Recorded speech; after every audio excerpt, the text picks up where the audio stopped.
মাইয়া মানুষ অনেক সুন্দর একটা খেলা জানে। ছোটবেলায় পুতুলরে মানুষ বানায় খেলে, আর বড়বেলায় মানুষকে পুতুল বানায় খেলে। বিয়া করছিলাম 5 বছরের প্রেম আর 1.5 বছরের সম্পর্ক। বিয়া 10 দিন আগে আমার ডিভোর্স হয়ে গেছে, সে আরেকটা বিয়া করে ফেলাইছে। কেন ছেড়ে গেছে এটা তো আমি কইতে পারব না, তার ব্যক্তিগত ব্যাপার, কি জন্য ছেড়ে গেছে। কিন্তু আমি আমার সাইড থেকে ওরে কোনো কমতি রাখি নাই দেওয়া।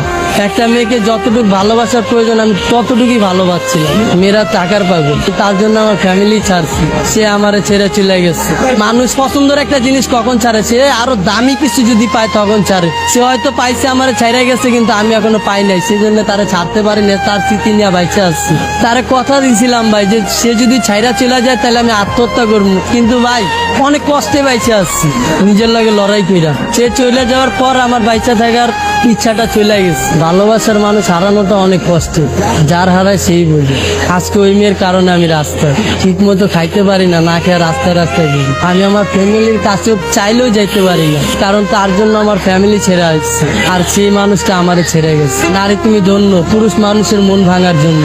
তাকে কি এমন কোনো কথা আছে যেটা বলা হয়নি, আজকে আমাদের মাধ্যমে বলবেন? তাকে একটা কথাই বলবো, আমি আজও তোমাকে ভালোবাসি। আপনার মুখে আমি একটা গান শুনতে চাচ্ছি। ওরে